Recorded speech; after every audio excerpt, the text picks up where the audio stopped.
How are you, John?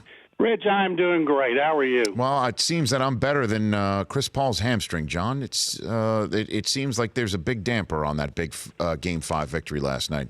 First of all, a lot of people are shocked that, of course, the Rockets could get this to this point, pull out these last two victories in overtime, including the previous win in Oakland. And it was tempered last night because Paul got hurt. And, Rich, we've been watching hamstring injuries for decades, and you know this. When he sat on the bench staring into space while they were trying to escape with the victory, instead of being up and cheerleading, you knew it was bad. He's had hamstring issues. He's had soft tissue injuries. And so the fact watching him as he was in the last minute made me think he knows it's bad. Now, we don't know for sure, of course. I wouldn't take him to Oakland.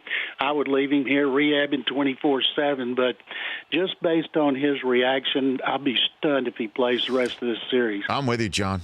I'm with you. There's no reason to get on a plane. There's no reason to go to altitude. There's no reason to get off the plane and get on a bus and go walking around. I don't know how you even get him ready for a Game 7. I had the same reaction too, John. When he's staring into space, not even reacting, and he's walking off the court, and everybody's jubilant, and it's not because there's an eye in Chris. It's because he knows, as an all-world athlete, that this is so bad that this might even count him out for a Game 7 too. And I don't mean to be alarmist. It is. How would that affect this team? Do you think? Well, if that's first of all, the case? Rich, I don't think you're being alarmist. I think everybody here, some people are keeping their fingers crossed. But the fact is, anybody paid attention knows that there's danger that he's going to miss some time. Worst case scenario is they win that, they lose in Oakland, they win here, and then they got to play the Cavs or the Celtics, and he can't play then. Then it would be really bad. Mike D'Antoni went to a 7-man bench all season. He had a deep bench. McClain is not playing because he's got a shoulder injury. He can't play. And I'm guessing Johnson's going to have to play. He hasn't done much since April, and so they've got to have somebody step up, especially James Harden. It would help if Harden started shooting better, and they need him to step up. And Paul has stepped up for him. Thing is, Rich, this year when he's not on the floor, Paul was. When Paul wasn't on the floor, he was. Now they had one of them on the floor all the time, unless it was a blowout.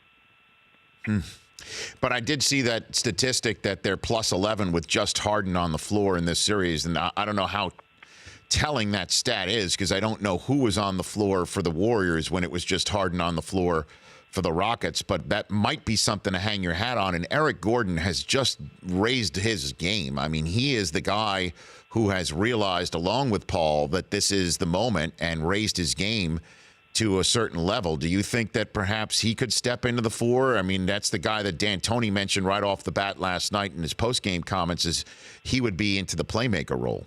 Rich, everybody thought about Gordon immediately. He's been, ever since he got here, he's been tremendous off the bench. He's had to make some starts at times. The Warriors bench didn't do squat compared to Gordon. So, yes, he's the natural guy. But when you're in a 7-man rotation and you're playing every other day, it's not like last week where you get 3 days off between games, which is what they would really like to have now. But the Warriors lost Iguodala, so they lost Paul. And others do have to step up. I think the Warriors will win this game, and they'll come back to Houston. And both of these series, I think, could go 7 games, and that's great considering what we've been watching in the NBA playoffs, which hasn't been all that exciting. The Rich Eisen Show, weekdays at noon Eastern on Audience.